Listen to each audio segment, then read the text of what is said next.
This video is going to take you through the steps needed to print an image in Photoshop using color correction and color profiles.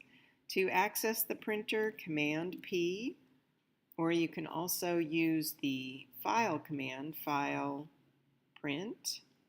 There we go.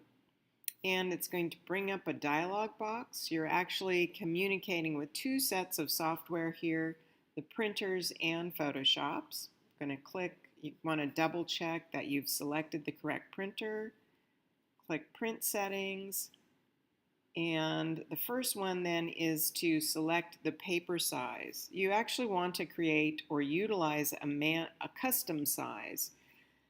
You don't necessarily want to pick one of these existing custom sizes because you don't know if somebody has gone in and changed those. So click on Manage Custom Size, click on the one that you want to use. If there's not one existing, then click plus and you'll create your own.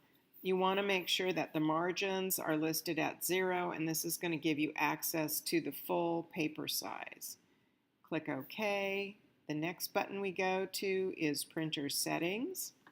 And as we look at page setup, with the 3880s, if you are using a very heavy, usually matte paper like Velvet Fine Art or some of the Hahnemühle matte papers, you're going to use manual rear.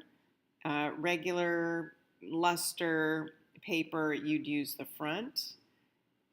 Next, under Media Type, we find our paper. And this is telling the printer how thick that paper is going to be.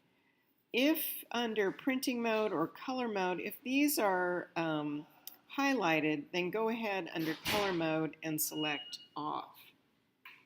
And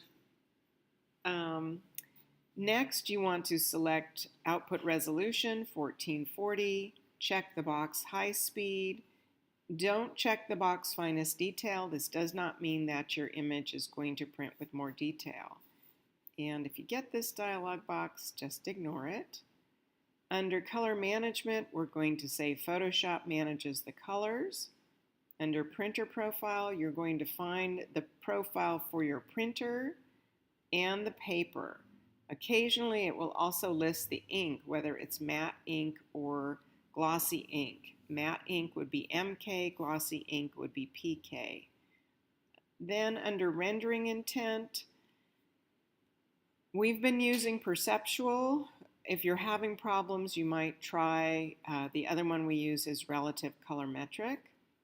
Then sliding down to Scale, you can check to scale to fit media to get a sense of what scale size you would need. But this would print a full bleed to the edge of the paper. So if you don't want that, make a note of what was listed there, uncheck it, and then select a number slightly smaller. Now I have some margins. You also want to center it in the paper. And at that point, just hit print. Your paper should already be loaded in the printer, and you're good to go.